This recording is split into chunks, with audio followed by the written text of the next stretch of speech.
Nasema kwamba The Raid na Night Come For Us ni movie kali za mapigano. Yaani watu wanapigana mpaka unajisikia kichefuchefu. Bro, sister, haujaona movie bado.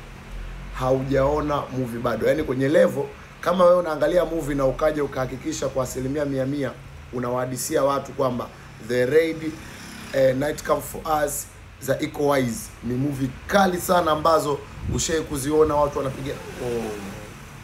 Bado hujaona movie. Sasa ushaangalia Final Destination Bloodlines hii ya mwaka huu hapa ambayo imetoka juzi kati.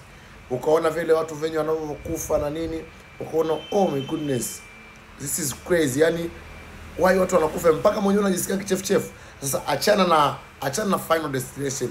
Mimi nakupa movie kali ukaziangalie 3. Sawa? Alafu urudi kwenye hii post uje kuniambia kwamba unasimama na msimamo wako kwamba The Raid, The Night Come For Us ni movie kali. Movie ya kwanza mimi nakupa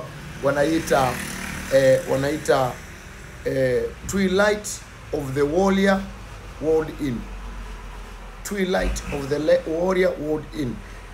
Wanakuambia don't cause trouble in a world city.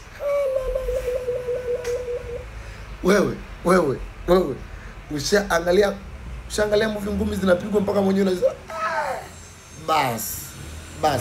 Okay, movie ya pili nakupa kaangalie wanaita Shadow Stray. Yes, hii ni movie ya pili nakupa kaangalie inaitwa Shadow Stray. Yes, ukishamaliza Shadow Stray kaangalie movie ya Donnie inaitwa Sakra. Alafu rudi kwenye hii post niambie kwamba The Raid na Night Come For Us ni movie kali kuzidi hizi 3 nilizo kutajia. Sawa? Usisahau kunifollow, una share video hii hapa. Alafu nipe movie zako 2 kwenye comment ambazo unaona ni the best kuzidi hizi za kwangu 3 nilizo kupatia.